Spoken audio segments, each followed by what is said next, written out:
ವಿಶೇಷವಾಗಿ ನಾವು ಈಗಷ್ಟೇ ಹೇಳಿದ ಹಾಗೆ ಒಂದು ವಿಶೇಷವಾದಂತಹ ಧಾರ್ಮಿಕವಾದಂತಹ ವಾತಾವರಣವು ಈ ಊರಿನಲ್ಲಿದೆ ಮತ್ತು ಇಲ್ಲಿಯ ಜನರೆಲ್ಲರೂ ಸಹ ನಮ್ಮ ಒಂದು ಸಂಸ್ಕೃತಿ, ನಮ್ಮ ಒಂದು ಸನಾತನ ಧರ್ಮದ ಆಚರಣೆಗಳ ಬಗ್ಗೆ ಅಪಾರವಾದಂತಹ ಶ್ರದ್ಧೆಯನ್ನು ಹೊಂದಿರತಕ್ಕಂತಹ ವ್ಯಕ್ತಿಗಳಾಗಿದ್ದಾರೆ. ಅದೇ ಈಗಾಗಲೇ ಹೇಳಿದ ಹಾಗೆ ಮಹಾರಾಜರಿಂದ ಹಿಡಿದು ಪ್ರಜೆಗಳ ತನಕ ಎಲ್ಲರೂ ಸಹ ಹಿಂದಿನ ಕಾಲದಿಂದಲೂ ಒಂದು ವಿಶೇಷವಾದಂತಹ ಆಸ್ತಿಕ ಮಹಾಜನರು ಆಗಿದ್ದಾರೆ. ಹಾಗಾಗಿ ಆ ಶ್ಲೋಕದಲ್ಲಿ ಹೇಳಿದಂತಹ ಊರುಗಳಿಗಾದರೆ ನಾವು ಹೋಗಲಿಕ್ಕಾಗುವುದಿಲ್ಲ, ಇಂತಹ ಊರುಗಳಿಗಾದರೆ ನಾವು ಬರಲಿಕ್ಕೆ ಸಾಧ್ಯವಾಗುತ್ತೆ. ಆದ್ದರಿಂದ ನಾವು ಹೇಳಿದ್ದು ಇಂತಹ ಊರಿಗಾದರೆ ಮತ್ತೆ ಮತ್ತೆ ಬರಬೇಕು ಅಂತ ನಮಗನ್ನಿಸ್ತಾ ಇದೆ ಅಂತ. ಆದ್ದರಿಂದ ಈ ಒಂದು ಸಂದರ್ಭದಲ್ಲಿ ಇಲ್ಲಿಗೆ ಬಂದಿದ್ದೇವೆ. ನಿಮ್ಮೆಲ್ಲರನ್ನು ನೋಡಿ ನಮಗೆ ಅತ್ಯಂತ ಸಂತೋಷ ಉಂಟಾಗ್ತಾ ಇದೆ. ಈ ಸಂದರ್ಭದಲ್ಲಿ ನಿಮಗೆಲ್ಲರಿಗೂ ಸಹ ನಾರಾಯಣ ಸ್ಮರಣಪೂರ್ವಕವಾಗಿ ಆಶೀರ್ವಾದಗಳನ್ನು ಮಾಡ್ತಾ ಇದ್ದೇವೆ.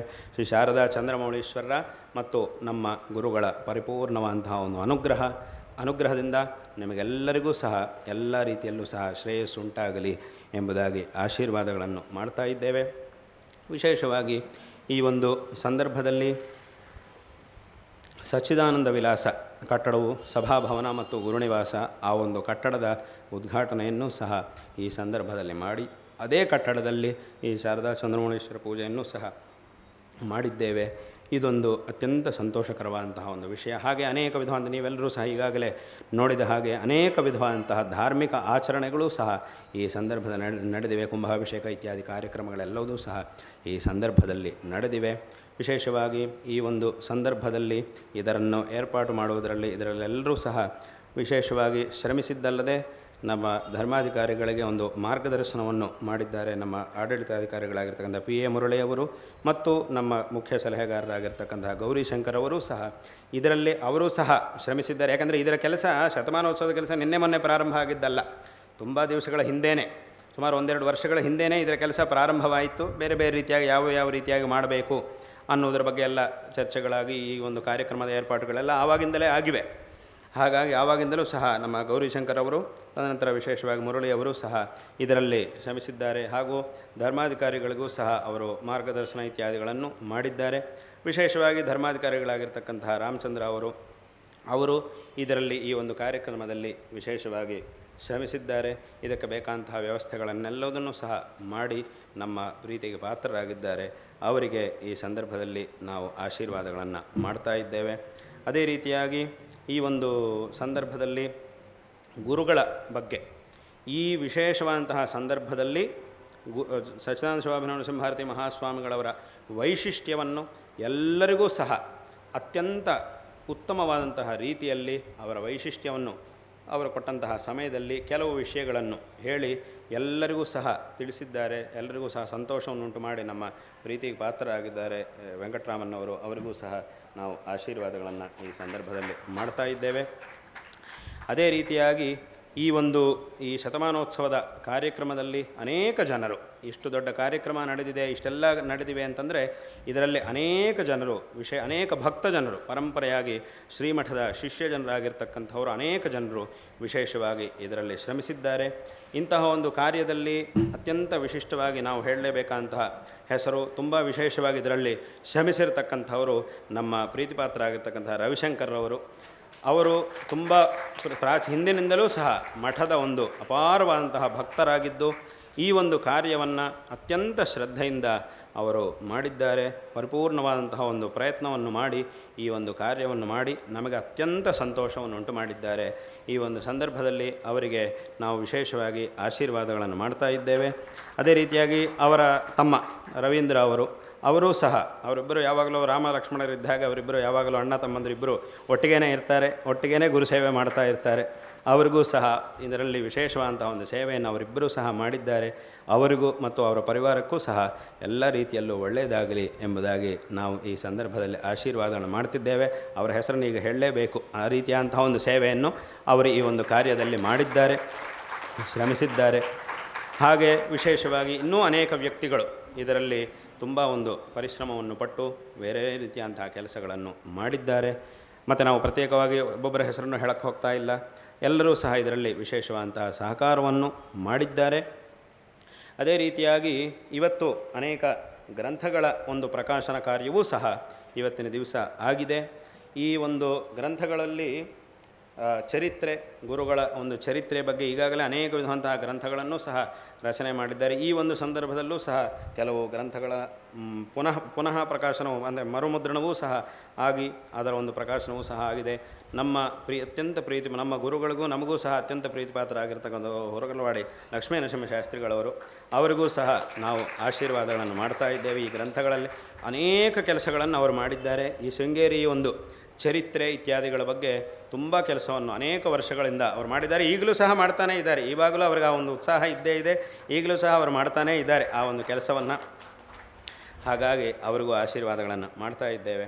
ಅದೇ ರೀತಿಯಾಗಿ ಇವತ್ತಿನ ದಿವಸ ಈ ಒಂದು ಸಂದರ್ಭಕ್ಕೆ ಇಂತಹ ಒಂದು ಕಾರ್ಯ ಆಗಲೇಬೇಕು ಅಂತ ನಮ್ಮ ಮನಸ್ಸಿಗೆ ಬಂದಿತ್ತು. ಅದರಂತೆ ನಾವು ಅಪ್ಪಣೆ ಮಾಡಿದ್ವಿ. ನಮ್ಮ ಅಪ್ಪಣೆಯಂತೆ ಶತಾವಧಾನಿ ಲಲಿತಾದಿತ್ಯ ಅವರು ಶತಾವಧಾನಿ ಅಂತಂದರೆ ಅದು ಬರೀ ಸುಮ್ಮನೆ ಹೆಸರಲ್ಲ, ನಿಜವಾಗಲೂ ಅವರು ಶತಾವಧಾನ ಮಾಡಿದವರಾದ್ದರಿಂದ ಅವರನ್ನು ಶತಾವಧಾನಿ ಎಂಬುದಾಗಿ ಕರೆದಿದ್ದಾರೆ.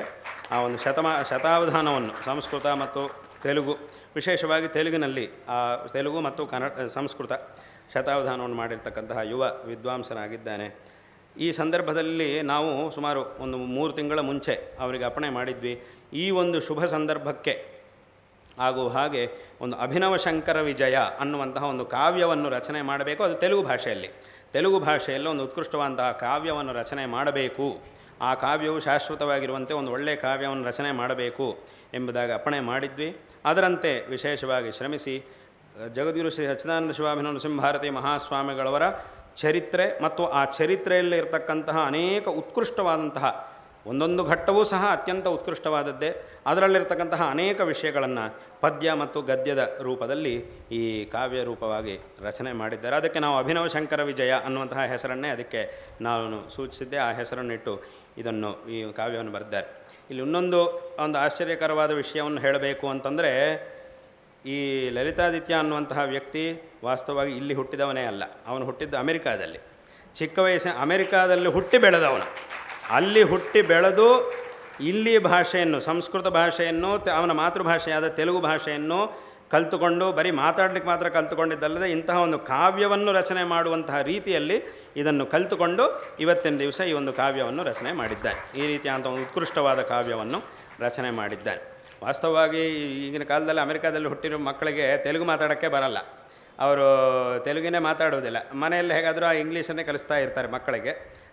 ಈ ತೆಲುಗು ಭಾಷೆಗೆ ಅವರವರ ತೆಲುಗುನೋ ಅಥವಾ ಕನ್ನಡನೋ ಅವರವರ ಮಾತೃಭಾಷೆ. ಆ ಮಾತೃಭಾಷೆಯನ್ನು ಕಲಿಸುವಷ್ಟು ಪುರುಸೊತ್ತು ಇರುವುದಿಲ್ಲ, ಅದರ ಬಗ್ಗೆ ಅಷ್ಟು ಶ್ರದ್ಧೆಯೂ ಇರುವುದಿಲ್ಲ. ಆ ಇಂಗ್ಲೀಷಲ್ಲಿ ಮಾತಾಡಿಬಿಡುವುದು. ಇಲ್ಲಿ ಬಂದಾಗ ಅದನ್ನೇ ಮಾತಾಡ್ತಿರ್ತಾರೆ, ಅದೇ ಅಭ್ಯಾಸ ಆಗುತ್ತೆ. ಕೊನೆಗೆ ಏನಾದರೂ ಹೇಳಿದರೆ ಅದು ಅರ್ಥವೇ ಆಗೋದಿಲ್ಲ ಮಕ್ಕಳಿಗೆ. ಆ ರೀತಿಯಾಗಿರುವಂತಹ ಸಂದರ್ಭದಲ್ಲಿ, ಪರಿಸ್ಥಿತಿಯಲ್ಲಿ ಅಲ್ಲೇ ಹುಟ್ಟಿ ಬೆಳೆದು ಸಾಹಿತ್ಯವನ್ನು ಸಂಸ್ಕೃತ ಮತ್ತು ಮಾತೃಭಾಷೆಯ ಒಂದು ಸಾಹಿತ್ಯವನ್ನು ಚೆನ್ನಾಗಿ ಕಲಿತುಕೊಂಡು ಅವಧಾನವನ್ನು ಮಾಡ್ತಾ ಇಂತಹ ಕಾವ್ಯಗಳನ್ನು ರಚನೆ ಮಾಡುವಂತಹ ಮಟ್ಟಕ್ಕೆ ಯುವ ವಿದ್ವಾಂಸ ಬೆಳೆದಿದ್ದಾನೆ ಅಂತಂದರೆ ಇದು ಅತ್ಯಂತ, ಈಗಿನ್ನೂ 25 ವರ್ಷಗಳು ಅಷ್ಟೇ, ಇನ್ನೂ ಅಷ್ಟು ಆಗಿಲ್ಲ.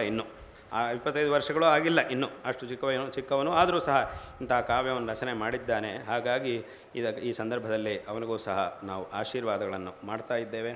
ಅದೇ ರೀತಿಯಾಗಿ ಅನೇಕ ವಿಧವಾದಂತಹ ಗ್ರಂಥಗಳು, ವಿಶೇಷವಾಗಿ ಇಲ್ಲಿಯ ಮಠದ ಇತಿಹಾಸ ಇತ್ಯಾದಿಗಳಿಗೆ ಸಂಬಂಧಪಟ್ಟಂತೆ ಅನೇಕ ವಿಧವಾದಂಥ ಕೆಲಸಗಳನ್ನು ಮಾಡಿದವರು ಕಾರ್ತಿಕ್ ಅವರು ಮತ್ತು ಇನ್ನೂ ಅನೇಕ ಜನರು, ವಿಶೇಷವಾಗಿ ವಿದ್ವಾಂಸರು ಗ್ರಂಥಗಳನ್ನು ರಚನೆ ಮಾಡಿರ್ತಕ್ಕಂಥವರಾಗಿದ್ದಾರೆ. ಅವರಿಗೂ ಸಹ, ಕಾರ್ತಿಕ್ ಅವರಿಗೂ ಸಹ ನಾವು ಆಶೀರ್ವಾದಗಳನ್ನು ಮಾಡ್ತಿದ್ದೇವೆ. ಸಾಮಾನ್ಯವಾಗಿ ನಮ್ಮ ಕರ್ನಾಟಕದಲ್ಲಿ ಎಲ್ಲ ಕಡೆ ಇರುವಂಥ ಯಾವುದೇ ಒಂದು ಶಾಸನ ಆಗಲಿ ಅದು ಅವರ ಬಾಯಲ್ಲಿರುತ್ತೆ, ಜಿಹ್ವಾಗ್ರದಲ್ಲಿರುತ್ತೆ. ಕಾರ್ತಿಕ್ಗೆ ಯಾವ ಶಾಸನ ಬಗ್ಗೆ ಕೇಳಿದರೂ ತಕ್ಷಣ ಇದರಲ್ಲಿ ಇಂತಹ ಇದೆ, ಇದರಲ್ಲಿ ಈ ರೀತಿಯಂತಹ ವಿಷಯ ಇದೆ ಅನ್ನುವಂಥ ತಿಳುವಳಿಕೆ ಕಾರ್ತಿಕ್ಕಿಗಿದೆ. ಹಾಗಾಗಿ ಈ ರೀತಿಯಾಗಿ ಒಂದು ವಿಶೇಷವಾದ ಸೇವೆಯನ್ನು ಸಹ ಮಾಡಿದ್ದಾರೆ. ಈ ಒಂದು ಗ್ರಂಥಗಳ ಪ್ರಕಾಶನವೂ ಸಹ ಆಗಿದೆ. ಅಂದರೆ ಇದರೊಳಗೆ ಕೆಲವು ಗ್ರಂಥಗಳು ತಕ್ಷಣ ಎಲ್ಲರಿಗೂ ಸಿಗುತ್ತೆ, ಇನ್ನು ಕೆಲವು ಗ್ರಂಥಗಳು ಜನರ ಕೈಗೆ ಸಿಗಲಿಕ್ಕೆ ಇನ್ನೊಂದು ಸ್ವಲ್ಪ ಸಮಯ ಬೇಕಾಗಿದೆ. ಆ ಸಮಯ ಅವಕಾಶವನ್ನು ನೀವು ಅವರಿಗೆ ಕೊಟ್ಟರೆ, ರಚನೆ ಮಾಡಿದವರಿಗೂ ಪ್ರಕಾಶನ ಮಾಡಿದವರಿಗೂ ಜನರು ಕೊಟ್ಟರೆ ಸ್ವಲ್ಪ ಸಮಯದಲ್ಲಿ ಆ ಗ್ರಂಥಗಳು ಎಲ್ಲರ ಕೈಗೂ ಸಿಗುತ್ತೆ. ಅದನ್ನು ಓದುವಂತಹ ಒಂದು ಸಂದರ್ಭವೂ ಸಹ ಎಲ್ಲರಿಗೂ ಬಂದೇ ಬರುತ್ತೆ. ಹಾಗಾಗಿ ಈ ಸಂದರ್ಭದ ಅವರೆಲ್ಲರಿಗೂ ಸಹ ನಾರಾಯಣ ಸ್ಮರಣಪೂರ್ವಕವಾಗಿ ಆಶೀರ್ವಾದಗಳನ್ನು ಮಾಡ್ತಾ, ಎಲ್ಲರಿಗೂ ಮತ್ತೊಮ್ಮೆ ನಮ್ಮ ನಾರಾಯಣ ಸ್ಮರಣಪೂರ್ವಕವಾದ ಆಶೀರ್ವಾದಗಳನ್ನು ತಿಳಿಸ್ತಾ ಇದ್ದೇವೆ. ಇಂತಹ ಒಂದು ಪವಿತ್ರವಾದಂತಹ ಸ್ಥಳಕ್ಕೆ ಎಲ್ಲರೂ ಸಹ ಬಂದು ಅವರ ದರ್ಶನವನ್ನು ಮಾಡಿ, ದೇವರ ದರ್ಶನವನ್ನು ಮಾಡಿ ಕೃತಾರ್ಥರಾಗಬೇಕು ಅನ್ನುವಂತಹ ಒಂದು ವಿಷಯವನ್ನು ಎಲ್ಲರಿಗೂ ಸಹ ಹೇಳ್ತಾ ಎಲ್ಲರಿಗೂ ನಾವು ನಾರಾಯಣ ಸ್ಮರಣ ದಲ್ಲಿ ರವಿಶಂಕರ್ ಅವರು ಮತ್ತು ರವೀಂದ್ರ ಅವರಿಬ್ಬರೂ ಸಹ ಇಲ್ಲಿಗೆ ಬಂದು ಈ ಒಂದು ವಿಶೇಷವಾದಂತಹ ಆಶೀರ್ವಾದವನ್ನು ಪಡೆಯಬೇಕು. ರವಿಕುಮಾರ್ ಅವರು ಆವಾಗ ಅವರು ಬರಲಿಕ್ಕಾಗಿಲ್ಲ, ಈಗ ಬಂದಿದ್ದಾರೆ. ಅವರೂ ಸಹ ಈ ಸಂದರ್ಭದಲ್ಲಿ ಇಲ್ಲಿಗೆ ಬರಬೇಕು, ಈ ಒಂದು ವಿಶೇಷ ಆಶೀರ್ವಾದವನ್ನು ಸ್ವೀಕರಿಸಬೇಕು ಎಂಬುದಾಗಿ ಹೇಳ್ತಾ ಎಲ್ಲರಿಗೂ ಆಶೀರ್ವಾದಗಳನ್ನು ತಿಳಿಸಿ ಈ ಮಾತುಗಳನ್ನು ಇಲ್ಲಿ ಮುಕ್ತಾಯ ಮಾಡ್ತೇವೆ. ಹರ ನಮಃ ಪಾರ್ವತೀಪತಯೇ ಹರ ಹರ ಮಹಾದೇವ.